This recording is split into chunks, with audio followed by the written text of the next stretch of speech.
નમસ્કાર, આજના સમાચાર બુલેટિનમાં આપ સૌનું સ્વાગત છે. હું છું પાયલ ભટ્ટ. આપ જોઈ રહ્યા છો DNTV ન્યૂઝ. તો સમાચારની શરૂઆત કરીએ સૌપ્રથમ હેડલાઇન્સથી. નવીનીકરણ વચ્ચે ખાસવાડી સ્મશાનમાં અસુવિધા. વરસાદ પડતા સડકથી ચિતા પર પતરા ઢાંકવા પડ્યા.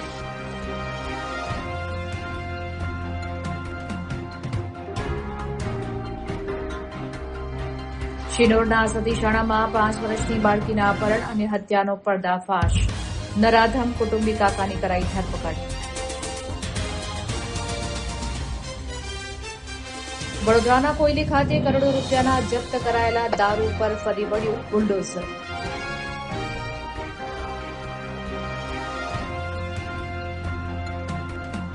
હવે જોઈએ સમાચાર વિગતવાર.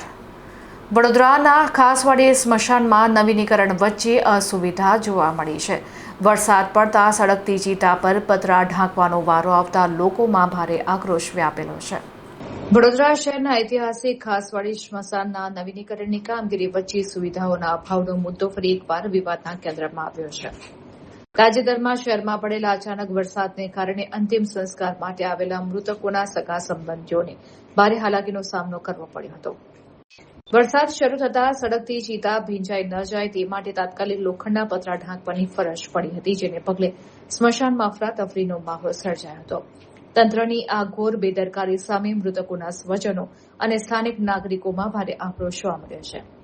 સ્મશાનમાં હાજર એક જાગૃત નાગરિકે રોષ વ્યક્ત કરતા જણાવ્યું કે મહાનગરપાલિકા પ્રજા પાસેથી કરોડો રૂપિયાના વેરા વસૂલે છે, પરંતુ માણસની અંતિમ સફરના સ્થળે પણ આવી પ્રાથમિક સુવિધા ન મળે તે અત્યંત શરમજનક બાબત છે. ખાસ વાત એ છે કે આ ઘટનાના એક જ દિવસ અગાઉ મ્યુનિસિપલ કમિશનરે સમીક્ષા બેઠકમાં સ્મશાનની સુવિધાઓ અંગે અધિકારીઓને કડક ટકોર કરી હતી. તેમ છતાં તંત્રની આ ઢીલી કામગીરીને કારણે નવીનીકરણના નામે ચાલતી અવ્યવસ્થા ખુલ્લી પડી ગઈ છે અને વહીવટીતંત્રની ગંભીરતા સામે અનેક સવાલો ઉભા થયા છે.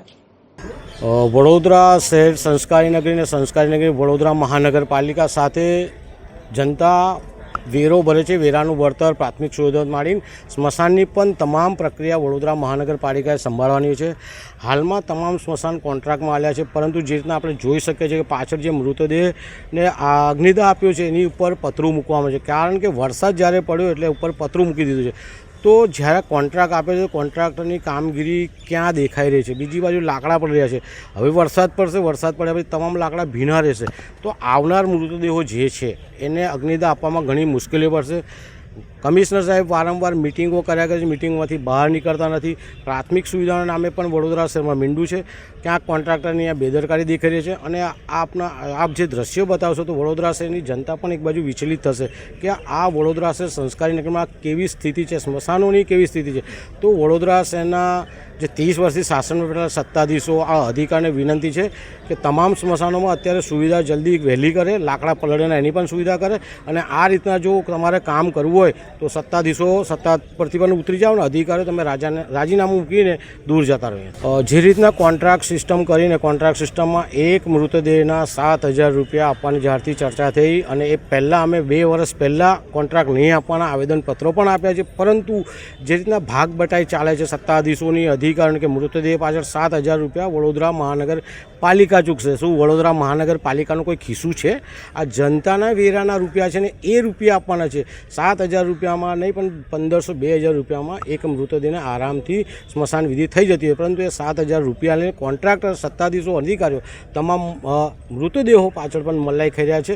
તો હવે આટલા 7,000 રૂપિયા બી તમે આપી રહ્યા છો તો કોન્ટ્રાક્ટર કેમ સુવિધા આપતો નથી? આવા કોન્ટ્રાક્ટરને બ્લેકલિસ્ટ કરવા જોઈએ, કોન્ટ્રાક્ટ બધા બંધ કરી દેવી જોઈએ. શિનોરના સતીશાળામાં 5 વર્ષની બાળકીના અપહરણ અને હત્યાનો પર્દાફાશ કરવામાં આવ્યો છે, ત્યારે આ બનાવમાં નરાધમ એવા કૌટુંબિક કાકાની ધરપકડ કરવામાં આવી છે. આ વિશે વિસ્તૃત માહિતી આપવા માટે એક પત્રકાર પરિષદ યોજવામાં આવી હતી. શિનોર તાલુકાના સતીશાળા ગામેથી ગત 14મી જૂનની રાત્રે ઘરના ઓટલા ઉપર સૂતેલી 5 વર્ષની માસૂમ બાળકી દિવ્યા ઉર્ફે દીવુનું સનસનાટીભર્યું અપહરણ કરવામાં આવ્યું હતું. આ ઘટનાના 3 દિવસ બાદ વણિયાદ પાસેની નર્મદા કેનાલમાંથી માસૂમ બાળકીનો મૃતદેહ મળી આવતા સમગ્ર પંથકમાં ચકચાર મચી ગઈ છે. પોલીસની કડક પૂછપરછમાં બાળકીના પાડોશમાં જ રહેતા કુટુંબી કાકા અજય લક્ષ્મણ રાઠોડિયાએ જ આ હિચકારું કૃત્ય કર્યું હોવાની કબૂલાત કરી છે. વડોદરાની ગોત્રી મેડિકલ હોસ્પિટલ ખાતે બાળકીના મૃતદેહનું પોસ્ટમોર્ટમ કરવામાં આવ્યું હતું. જે આ ઘટનાને વધુ ગંભીર અને હૃદયદ્રાવક બનાવે છે. આ ચકચારી કેસ સંદર્ભે ડીવાયએસપી સુશીલ અગ્રવાલે પત્રકાર પરિષદ યોજીને સમગ્ર ઘટનાક્રમ અને પોલીસ તપાસની વિગતો મીડિયા સમક્ષ રજૂ કરી હતી. માસૂમ બાળકીની હત્યા પાછળના ચોક્કસ કારણો અને આ અન્ય કોઈની સંડોવણી છે કે કેમ તે દિશામાં શિનોર પોલીસ અને જિલ્લા પોલીસની ટીમો વધુ તપાસ ચલાવી રહી છે. આ ક્રૂર ઘટનાને પગલે સ્થાનિક રહેવાસીઓમાં ભારે આક્રોશ જોવા મળી રહ્યો છે. 2026ના રોજ શિનોર પોલીસ સ્ટેશનની અંદર એક અપહરણની ઘટના બાબતે પોલીસે જાણ થઈ હતી. રાત્રે 12 થી 3 વાગ્યાની વચ્ચે એક 4.5 વર્ષની બાળકીનું પોતાના ઘરથી અપહરણ થયું એવી માહિતી પોલીસે મળી હતી. તો આ કેસની ગંભીરતાને જોઈને તાત્કાલિક પોલીસ દ્વારા આ કેસની અંદર તપાસ શરૂ કરવામાં આવી હતી. તપાસ દરમિયાન 10 થી વધારે ટીમ્સ બનાવવામાં આવી હતી. આખા એરિયાની અંદર પોલીસની LCB, SOG, local police, senior અધિકારીઓ દ્વારા અને એ સાથે ગામજનોના 50થી વધારે લોકો સાથે કોમ્બિંગ કરવામાં આવ્યું હતું અને 25 જેટલા કિલોમીટરના એરિયાની કોમ્બિંગ કર્યા પછી પણ પોલીસે દીકરી બાબતની કોઈ માહિતી ના મળતા આ એક ગંભીર પ્રકારનું કેસ હોય એવી રીતેની શંકા પોલીસે ગઈ હતી. તો પછી તમામ પાસાઓને ધ્યાનમાં રાખીને તમામ જો ઘટના બની શકે છે એ તમામ પહેલુઓને જોઈને પોલીસ દ્વારા ટેકનિકલ સોર્સિસ અને હ્યુમન સોર્સિસથી આની અંદર ઇન્વેસ્ટિગેશન ચાલુ કરાઈ હતી. સીડીઆર, આઈપીડીઆર અને ટાવર ડમ્પનું પણ મદદરૂપ લેવામાં આવ્યું હતું અને ઘણા બધા શકમંદોને પોલીસ જો છે તપાસ ચાલુ કરી હતી. એ પછી પોલીસે થોડા ઘણા બધા ક્લૂઝ મળતા એક અક્યુઝડ અજય લક્ષ્મણ રાઠોડિયા જો કે વિક્ટિમના ઘરને સામેવાલે ઘરની અંદર જ રહે છે, એ જ ફલિયાનો રહેવાસી છે, તેના ઉપર શક ગયો અને વિક્ટિમ દ્વારા આ પોલીસે કન્ફેસ કરવામાં આવ્યું છે કે ભાઈ એમના દ્વારા આ દીકરીનું મર્ડર કરવામાં આવ્યું છે અને ગઈકાલે મર્ડરની ડેડ બોડી કેનાલની અંદર કઈ જગ્યા એમના દ્વારા ફેંકવામાં આવી છે તે જગ્યા બતાવતા વિગતવારનું પંચનામો કરીને પોલીસને દીકરીની જો ડેડ બોડી છે તેને રિકવર કર્યું છે. આજે જો છે આ કેસની અંદર હવે મર્ડરનો કલમનો ઉમેરો થયો છે અને આજે પેનલ પીએમથી એમનું પીએમ જો છે તે વડોદરાની અંદર કરાવવામાં આવ્યું છે. આરોપીની ધરપકડ હાલ પોલીસ દ્વારા કરવામાં આવી છે અને મોટિવના અનુસંધાને આરોપીનું અફેર એમના પરિવારની એમની માતા સાથે હતો અને એ માતા સાથે જ્યારે આરોપીનો ઝઘડો થયો તે બાબતની અદાવત રાખીને એમને આ દીકરીનો મર્ડર થયો છે એવી રીતેની હકીકત હાલ સામે આવી છે. રિમાન્ડની પ્રોસેસ માટે પોલીસ અત્યારે આરોપીને કોર્ટમાં રજૂ કરશે અને એની અંદર આગળની કાર્યવાહી કરવામાં આવશે. સર, આ આરોપીને આ મર્ડર કરવાનું પછી કારણ શું હતું? એમની અદાવત રાખીને, કેમ કે એમની જો મધર સાથે જો છે એમનું અફેર હતું અને એ અંદર જો છે એની મધર સાથે એમનો ઝઘડો થયો હતો અને એ અદાવતમાં રાખીને એમને આ દીકરીનું મર્ડર કર્યું. હાલ સુધી આ આરોપી અજય લક્ષ્મણ રાઠોડિયા ઉંમર 24 વર્ષ છે. આનું હાલ પૂરતું કોઈ બીજો ગુનાહિત ઇતિહાસ નથી.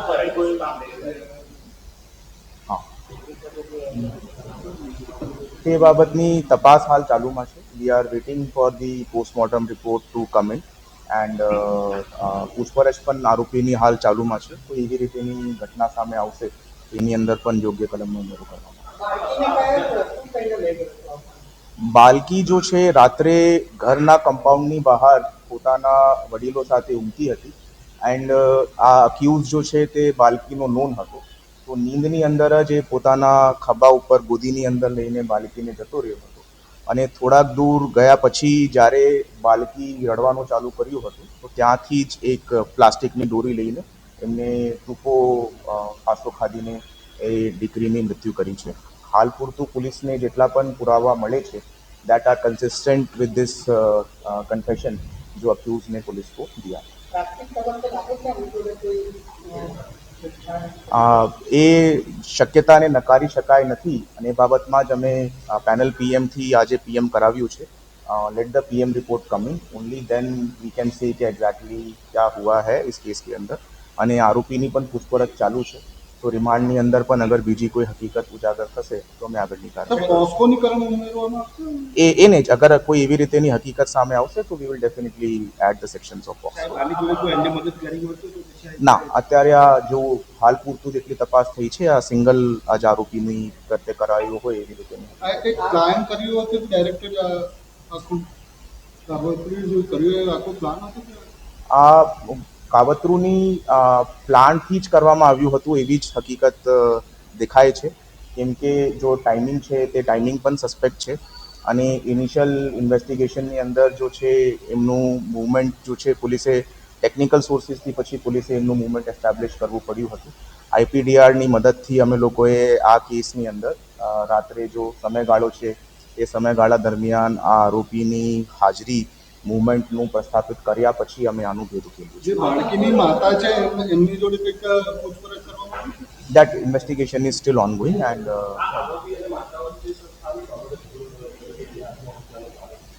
આ માતા જો છે એમની સાથે જો છે વાતચીત કરવા માટે જો છે અગ્રી થતી નહીં હતી અને she had gone to live in her maternal home for the last 1.5 months.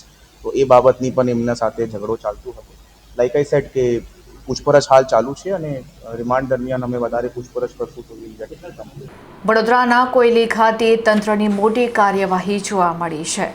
કરોડો રૂપિયાના જપ્ત કરવામાં આવેલા દારૂના મોટા જથ્થા ઉપર બુલડોઝર ફેરવી દેવામાં આવ્યો હતો. શહેરના કોયલી વિસ્તાર ખાતે વિવિધ પોલીસ સ્ટેશનોમાંથી પકડાયેલા કરોડો રૂપિયાના દારૂના જથ્થા ઉપર બુલડોઝર ફેરવી દેવામાં આવ્યો હતો. વડોદરા શહેરના ડીસીપી ઝોન 1, 2 અને 3 હેઠળ આવતા કુલ 14 પોલીસ સ્ટેશનો દ્વારા અલગ અલગ દરોડા દરમિયાન જપ્ત કરવામાં આવેલો રૂપિયા 4 કરોડથી વધુની કિંમતનો મુદ્દામાલ એકત્રિત કરવામાં આવ્યો હતો. આ સમગ્ર જથ્થાને કાયદાકીય પ્રક્રિયાના ભાગરૂપે રોડ રોલર અને બુલડોઝર ફેરવીને સંપૂર્ણપણે નષ્ટ કરવામાં આવ્યો હતો. દારૂના નાશ કરવાની આ પ્રક્રિયા દરમિયાન વડોદરા શહેર ડીસીપી ઝોન 1 જગદીશ ચાવડા સહિત ત્રણેય ઝોનના ACP, 14 police inspector, sub inspector તેમજ એસડીએમ કચેરીના ઉચ્ચ અધિકારીઓ સ્થળ પર હાજર રહ્યા હતા અને તેમની દેખરેખ હેઠળ આ સમગ્ર કામગીરી પાર પાડવામાં આવી હતી. ચાલુ વર્ષ દરમિયાન વડોદરા પોલીસ દ્વારા કરવામાં આવેલો આ સૌથી મોટો દારૂનો નાશ છે. તંત્રની આ કડક કાર્યવાહીથી બુટલેગરો અને અસામાજિક તત્વોમાં ફફડાટ વ્યાપી ગયો છે. સ્વચ્છ ભારત સ્વચ્છ ગુજરાત અભિયાન અંતર્ગત વડોદરા શહેર પણ સ્વચ્છ બને એના અભિયાનના ભાગરૂપે માનનીય પોલીસ કમિશનર શ્રી સેક્ટર સાહેબના સીધા માર્ગદર્શન અને સૂચના મુજબ આજરોજ જવાહરનગર પોલીસ સ્ટેશનના કોયલી મુકામે સમગ્ર શહેરના ઝોન 1, ઝોન 3 અને ઝોન 4ના વિદેશી દારૂના મુદ્દામાલની કાર્યવાહી આપ જોઈ શકો છો અત્યારે ચાલુ છે.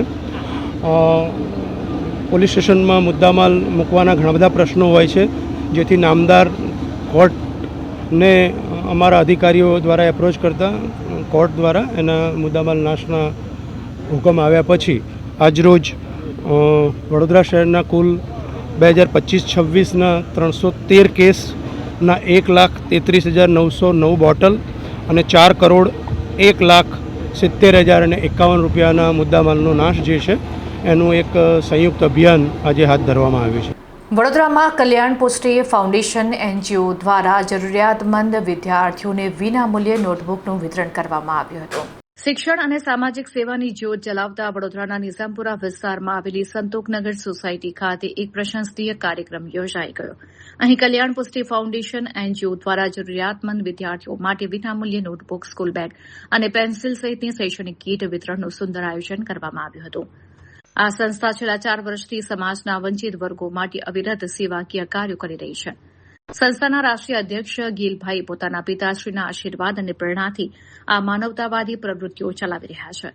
શૈક્ષણિક કીટ વિતરણ ઉપરાંત આ એનજીઓ દ્વારા વર્ષ દરમિયાન અનેકવિધ લોક ઉપયોગી કાર્યો કરવામાં આવે છે, જેમ કે ગરીબ અને જરૂરિયાતમંદ લોકો માટે નિઃશુલ્ક ઠંડી છાશનું વિતરણ, શિયાળામાં રસ્તા પર રહેતા નિરાધારોને ઠંડીથી બચાવવા ધાબળાનું વિતરણ તેમજ અન્ય સેવાઓ જેવી કે અવારનવાર રાશન કીટ અને ભોજનની વ્યવસ્થા કરવામાં આવતી હોય છે.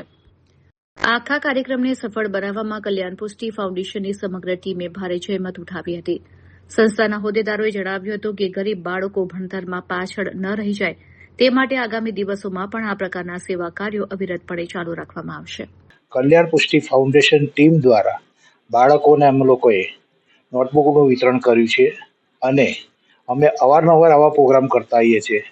ગરીબ લોકોને ઠંડીમાં ધાબળાનું વિતરણ કરતા આવીએ છીએ, જરૂરિયાતમંદોને અનાજની કીટનું વિતરણ કરતા હોઈએ છીએ, ગરમીમાં છાશનું પણ વિતરણ કરતા હોઈએ છીએ. તો અમે આશા રાખીશું આપ પણ સેવા કરવા આવો અને અમને સેવા કરવાનો મોકો આપો. પાવાગઢ જૈન તીર્થ ખાતે ગચ્છાધિપતિ આચાર્ય ધર્મ ધુરંધર સુરી મહારાજનું ભવ્ય સામયુ યોજાયું હતું, જેમાં શાળાના બાળકો અને અગ્રણીઓ જોડાયા હતા. પાવાગઢમાં પ્રસિદ્ધ યાત્રાધામ પાવાગઢ જૈન તીર્થ ખાતે વલ્લભ સુરી સમુદાયના વર્તમાન ગચ્છાધિપતિ આચાર્ય ભગવંત ધર્મ ધુરંધર સુરી મહારાજ આદિઠાના તથા સાધ્વીજી ભગવંતોનો મંગલ પ્રવેશ થતા સમગ્ર વિસ્તાર ભક્તિ રસમાં તરબોળ થઈ ગયો હતો. પાવાગઢ બસ ડેપો પાસેથી ગુરુદેવનું વાજતે ગાજતે ભવ્ય સામયુ કરવામાં આવ્યું હતું, જેમાં મોટી સંખ્યામાં શ્રદ્ધાળુઓ જોડાયા હતા. તીર્થના મંત્રી અને ટ્રસ્ટી દીપક ઝાના જણાવ્યા અનુસાર સામૈયા દરમિયાન ગુરુજી અમારો અંતરનાથ, અમને આપો આશીર્વાદ અને વિજય વલ્લભ અમર રહોના ગગનભેદી નારાઓથી વાતાવરણ ગુંજી ઉઠ્યું હતું. તીર્થ માર્ગદર્શક સેવાભાવી પૂર્ણચંદ્ર વિજયજી મહારાજે જણાવ્યું કે આ મંગલ પ્રવેશ બાદ આચાર્ય વિજય ઇન્દ્રદિન સુરી મહારાજ દ્વારા સ્થાપિત વિજય વલ્લભ ઇંગ્લિશ મીડિયમ સ્કૂલના બાળકોને ગુરુદેવે આશીર્વચન પાઠવી હિત શિક્ષા આપી હતી. આ ધાર્મિક મહોત્સવ અંતર્ગત એક અગત્યની બેઠક પણ યોજાઈ હતી. પાવાગઢ તીર્થના મેનેજર ભરતભાઈ જૈનના જણાવ્યા મુજબ આ બેઠકમાં ઇન્દ્રપ્રદેશ જૈન મહાસંઘના પ્રમુખ રમેશભાઈ, રમેશ ગુરુજી, કમલેશ સુરાણા, ભરતભાઈ જૈન અને ટ્રસ્ટી દીપકભાઈ શાહ સહિતના જૈન સમાજના અગ્રણીઓ ઉપસ્થિત રહ્યા હતા. બેઠકમાં ગચ્છાધિપતિ આચાર્ય ધર્મ ધુરંધર સુરી મહારાજે આગામી સમયમાં મહાસંઘે કઈ રીતે અને કયા સેવા કાર્યો કરવાના છે તે અંગેનું સચોટ માર્ગદર્શન પૂરું પાડ્યું હતું. मैं तो आज यही कहना चाहूँगा, आज पावागढ़ तीर्थ आना ये हमारे लिए गुरु कृपा है, परमात्मा की कृपा है. वैसे तो यहाँ पर हमारे साहिब जी श्रीमद विजय इंद्रदिन सुरेश्वर जी महाराज साहिब जी की यह कर्म भूमि है. ये पूरे का पूरा क्षेत्र विजय इंद्रदिन सुरेश्वर जी महाराज साहिब जी के नाम से ही पहचाना जाता है. इसीलिए सभी जन इस प्रदेश को इंद्र प्रदेश के नाम से पहचानते हैं. और यह उनकी जैसे बोडेली और वैसे ही पावागढ़ उनका प्रमुख कार्य क्षेत्र था. और यहीं पर से उन्होंने रह कर के इस पूरे के पूरे पावागढ़ क्षेत्र की, इस पूरे के पूरे इंद्र प्रदेश के लिए जो काम किया और उसका मुख्य केंद्र अंतिम दिनों में उन्होंने पावागढ़ को बनाया. ऐसे पावागढ़ तीर्थ भूमि पर आने के बाद बहुत बहुत बहुत अच्छा महसूस करता हूँ. और इतना ही नहीं, जिस तरीके से यह देवी माता काली देवी माता जी का प्रमुख स्थान है, उस तरीके से पावागढ़ में यह विद्या देवी का, सरस्वती देवी माता की आराधना का बच्चे बच्चियां यहाँ पर बैठ करके सरस्वती माता की आराधना उपासना कर सके, उसके लिए उनके द्वारा यहाँ पर स्कूल की भी स्थापना की गई. बस यही कहना चाहता हूँ कि इस क्षेत्र का खूब खूब विकास हो और सभी जन मिलकर के जिस भावना उद्देश्य से गुरु विजय इंद्रदिन सुरेश्वर जी महाराज साहिब जी ने इस तीर्थ की स्थापना की, इस कार्यशाला की स्थापना की, उस रीति से ही कार्य यदि यहाँ पर होते रहेंगे, अवश्य में इस पूरे के पूरे कोई जैन वैन का कोई इसमें भेदभाव नहीं था. वो तो जन जन की सेवा के लिए ये केंद्र बनाया. ऐसे केंद्रों में जरूर जरूर जरूर जरूर जन जन के विकास के लिए जो कार्य हो रहे हैं वे कार्य निरंतर वेग प्राप्त करते रहें.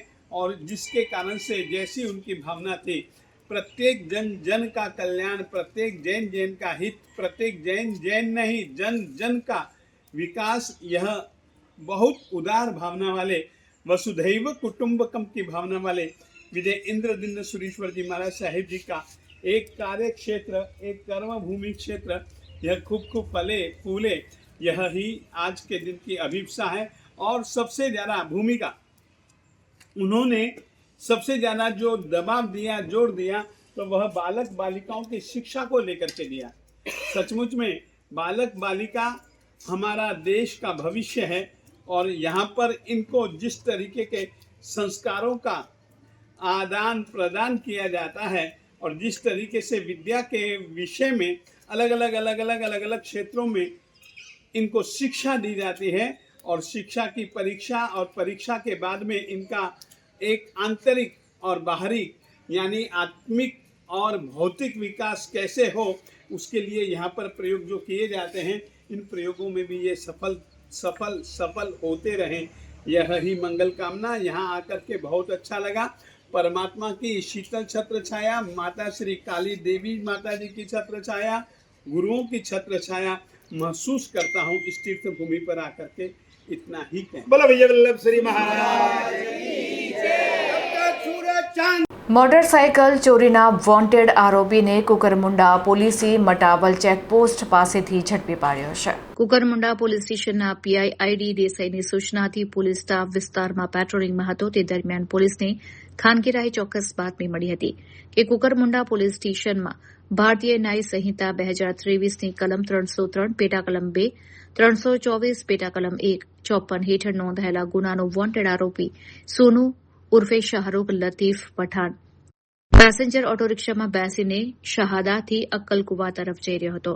આ બાતમીના આધારે પોલીસે મટાવલ ચેકપોસ્ટ પાસે વોચ ગોઠવી વાહન ચેકિંગ હાથ ધર્યું હતું. આ દરમિયાન શંકાસ્પદ રિક્ષા આવતા તેને રોકી તપાસ કરતા વોન્ટેડ આરોપી સોનુ ઉર્ફે શાહરૂખ પકડાઈ ગયો હતો. પોલીસની કડક પૂછપરછમાં આરોપીએ કબૂલાત કરી હતી કે અગાઉ ગત 26 મેના રોજ પોલીસના હાથે ઝડપાયેલા આરોપીઓ ફરદીન પઠાણ અને રેહાન પિંજારી પાસેથી જે હોન્ડા સ્પ્લેન્ડર પ્રો બાઇકના સ્પેર પાર્ટ્સ જપ્ત કરાયા હતા તે બાઇક તેને પોતે જ મંગાવી હતી. પોલીસે આરોપીની ધરપકડ કરી કાયદેસરની કાર્યવાહી હાથ ધરી છે. જ્યારે આ રેકેટમાં સંડોવાયેલા અન્ય આરોપીઓને પકડવા માટેના ચક્રો ગતિમાન કરવામાં આવ્યા છે.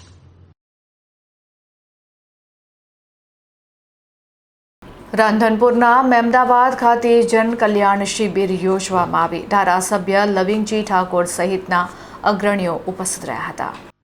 રાંધનપુર તાલુકાના મેમદાવાદ ગામની પ્રાથમિક શાળા ખાતે સરકારી યોજનાઓનો લાભ છેવાડાના માનવી સુધી પહોંચાડવાના ઉદ્દેશ સાથે ભવ્ય જન કલ્યાણ શિબિરનું આયોજન કરવામાં આવ્યું હતું. આ શિબિરમાં ગ્રામજનોને સરકારની વિવિધ જનહિતલક્ષી અને કલ્યાણકારી યોજનાઓ વિશે વિસ્તૃત માહિતી પૂરી પાડવામાં આવી હતી. કાર્યક્રમ દરમિયાન ઉપસ્થિત અધિકારીઓ અને કર્મચારીઓ દ્વારા વિવિધ યોજનાઓનો લાભ કેવી રીતે મેળવવો, કયા દસ્તાવેજોની જરૂર પડે તે અંગે ઉપસ્થિત લાભાર્થીઓને જરૂરી માર્ગદર્શન આપવામાં આવ્યું હતું. આ પ્રસંગે ખાસ ઉપસ્થિત રહેલા રાંધનપુરના ધારાસભ્ય લવિંગજી ઠાકોરે ગ્રામજનોને સરકારની તમામ કલ્યાણકારી યોજનાઓનો વધુમાં વધુ લાભ લેવા માટે અપીલ કરી હતી. આ જન કલ્યાણ શિબિરમાં ધારાસભ્ય ઉપરાંત રાંધનપુર તાલુકા પંચાયતના પ્રમુખ રમેશભાઈ પરમાર, તાલુકા વિકાસ અધિકારી, ભાજપના તાલુકા મહામંત્રી બેચરભાઈ ઠાકોર, ગામના સરપંચ, તલાટી તેમજ શાળાનો શિક્ષકગણ વિશેષ ઉપસ્થિત રહ્યો હતો. મેમદાવાદ પ્રાથમિક શાળા ખાતે યોજાયેલી આ શિબિરમાં મોટી સંખ્યામાં વિદ્યાર્થીઓ, સ્થાનિક અગ્રણીઓ અને ગ્રામજનોએ ઉત્સાહભેર હાજરી આપી હતી. તમામના સહયોગથી આ આખો કાર્યક્રમ ખૂબ જ ઉત્સાહપૂર્ણ વાતાવરણમાં સફળતાપૂર્વક સંપન્ન થયો હતો. કોકિલાબેન બળદેવભાઈ છે. હું 23 વર્ષથી આંગણવાડીમાં નોકરી કરું છું. અમારા આંગણવાડીમાં બાળકોને THR બાલશક્તિના પેકેટ 7 મળે છે અને ધાત્રી માતાને બાલશક્તિના 4 પેકેટ મળે છે અને કિશોરી 11 થી 18 વર્ષની કિશોરીઓને 4 પેકેટ પૂર્ણાશક્તિના મળે છે. અમે આજે જન કલ્યાણ શિબિરની યોજના કરેલ છે. તેમાં બાલશક્તિમાંથી અને માતૃશક્તિમાંથી અને પૂર્ણશક્તિમાંથી અલગ અલગ પ્રકારની વાનગીઓ બનાવી અને અમે અહીંયા રાખેલ છે. તેમાંથી બાલશક્તિમાંથી અને પૂર્ણશક્તિમાંથી પોષક તત્વો વધારે મળે અને ગામજનો પણ આ એમના બાળકોને અને સગર્ભા માતાઓ અને ધાત્રી માતાઓ પણ આનું ખોરાક કરે તો તેમાંથી એમને પોષક તત્વો વધારે મળી રહે છે અને આમાંથી લોહીનો પણ વધારો થાય છે. બસ આટલું જ કહેવાનું. ખૂબ આજે મેમદાવાદ જિલ્લા પંચાયતમાં આવતા લગભગ 19 ગામોના અહીંયા બધા જન કલ્યાણ શિબિરમાં બોલાવીને અહીંયા સરકારશ્રીની વિવિધ યોજનાઓના સ્ટોલ લાગેલા છે અને ગરીબ લોકોને, આમ જનતાને એનો સરકારશ્રીનો લાભ મળે એના માટે અધિકારીઓ, પદાધિકારીઓ સાથેની અહીંયા શિબિરનું આયોજન કરેલું છે. જેથી કરીને એ સરકારશ્રીનો લાભ મળે. આનો હેતુ મુખ્ય એ છે કે મોદી સાહેબને 12 વર્ષ એ દિલ્હીમાં સુશાસન સરકારના 12 વર્ષના અંતર્ગત અહીંયા આ ખૂબ જ સુંદર આયોજન, એમની જે વિવિધ જે વિકાસલક્ષી યોજનાઓ છે એનો લાભ દરેકને મળી રહે એના માટે ખૂબ જ સુંદર આયોજન કર્યું છે. એમાં પ્રાંત ટીડીઓશ્રીને અમારા એ જિલ્લાના તાલુકાના ડેલિગેટો બધા સાથે મળીને એ નાનામાં નાના માણસને, છેવાડાના માણસને સરકારશ્રીનો લાભ મળી રહે એના માટેનું અહીંયા જિલ્લાની સીટ વાઇઝ એ સુંદર આયોજન કર્યું છે. એ બદલ હું એ સરકારશ્રીનો અને તમામ કર્મચારી અધિકારીઓનો પણ ખૂબ હૃદયથી આભાર માનું. બોલો ભારત માતા કી. વડોદરાના કોટાલી ગામમાં ફરાસખાનાના ગોડાઉનમાં આગ લાગવાને કારણે લાખો રૂપિયાનું નુકસાન થયું હોવાનું જાણવા મળ્યું છે. આગની ઘટનામાં સદનસીબે કોઈ જાનહાનિ નથી થઈ. વડોદરા નજીક આવેલા કોટાલી ગામમાંથી આગની એક ચોંકાવનારી ઘટના સામે આવી છે. ગામમાં આવેલા ફરાસખાનાના એક વિશાળ ગોડાઉનમાં અચાનક ભીષણ આગ ફાટી નીકળતા સમગ્ર પંથકમાં ભારે અફરાતફરી અને દોડધામનો માહોલ સર્જાયો હતો. આગ એટલી વિકરાળ હતી કે તેની જ્વાળાઓ દૂર દૂર સુધી દેખાઈ રહી હતી. ઘટનાની જાણ થતાં વડોદરા ફાયર બ્રિગેડની અલગ અલગ 5 ફાયર સ્ટેશનની ટીમો તાત્કાલિક ઘટના સ્થળ ઉપર દોડી આવી હતી. ફાયર ફાઇટરોએ સતત 3 કલાક સુધી ભારે જહેમત ઉઠાવી હતી. આ કામગીરી દરમિયાન અંદાજે 1.5 લાખ લીટર પાણીનો મારો ચલાવીને આખરે આગ ઉપર સંપૂર્ણ કાબુ મેળવવામાં આવ્યો હતો. મળતી માહિતી મુજબ આ ગોડાઉન આશરે 6000 સ્ક્વેર ફીટ જેટલા વિશાળ વિસ્તારમાં ફેલાયેલું હતું. આગની આ દુર્ઘટનામાં ગોડાઉનમાં રાખવામાં આવેલો ફરાસખાનાનો તમામ કિંમતી સામાન બળીને સંપૂર્ણપણે ખાક થઈ ગયો છે, જેને કારણે માલિકને મોટા પાયે આર્થિક નુકસાન વેઠવાનો વારો આવ્યો છે. સદનસીબે આ ઘટનામાં કોઈ જાનહાનિના સમાચાર નથી. આ કયા કારણોસર લાગી તે અંગે હાલ તપાસ ચાલી રહી છે.